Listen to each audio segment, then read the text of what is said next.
நண்பர்களுக்கு வணக்கம். இன்னைக்கு நம்ம கத்திரிக்காய் வந்து எப்படி செய்யுதுன்னு பார்க்கலாம். கத்திரிக்காய் பொரியல், மசாலா கத்திரிக்காய். இப்போ வந்துட்டு இதுக்கு வந்து ஒரு ஸ்பூன் எண்ணெய் விட்டுருக்கேன். எண்ணெய் நல்லா காய்ஞ்சதும் அரை ஸ்பூன் கடுகு சேர்த்துக்கோங்க. கடுகு நல்லா பொரிஞ்சதும் ஒரு பச்சை மிளகாய்,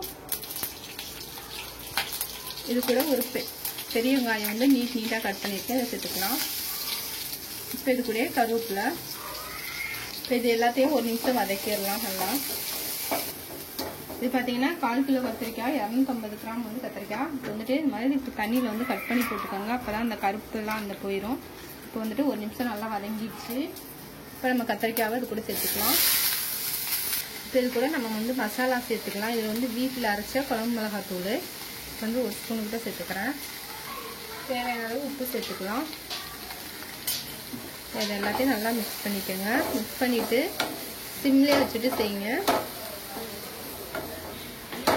நல்லா மசாலா எல்லாத்துலேயும் வர்ற மாதிரி நல்லா மிக்ஸ் பண்ணிவிட்டு நல்லா கிளறி விட்டுட்டு இப்போ வந்துட்டு மூடி வச்சிடலாம்.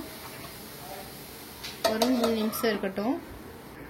இப்போ 3 நிமிஷம் ஆயிடுச்சு. ஓப்பன் பண்ணிடலாம். நல்லா வந்துருக்கு.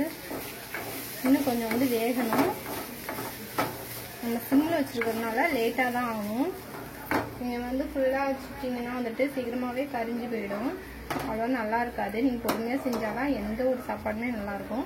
இப்போ மறுபடியும் ஒரு 5 நிமிஷத்துக்கு வந்துட்டு மூடி வச்சிடலாம் சிம்மில் வச்சுட்டு. இப்போ 5 நிமிஷம் ஆயிடுச்சு. ஓப்பன் பண்ணி பார்த்துடலாம். பாருங்கள், நல்லா வந்துடுச்சு. எண்ணெயில் நல்லா தனியாக பிரிஞ்சு வந்துருக்கு பாருங்கள். அவ்வளோதான். நீங்கள் வந்துட்டு ஒரு கத்திரிக்காய் எடுத்துட்டு மேலே இந்த மாதிரி அமைப்பு பார்த்தீங்கன்னா நல்லா அமுங்கணும். அப்போ தான் நல்லா வெந்திருக்குன்னு அர்த்தம். பாருங்கள், நல்லா வந்துடுச்சு. வந்துட்டு ஆஃப் பண்ணிடலாம். அவ்வளோதான். என்னோட இந்த பதிவு பிடிச்சிருந்ததுன்னா என்னோட சேனலுக்கு சப்ஸ்கிரைப் பண்ணுங்கள். இந்த பதிவை முழுமையாக பார்த்தவங்களுக்கு ரொம்ப ரொம்ப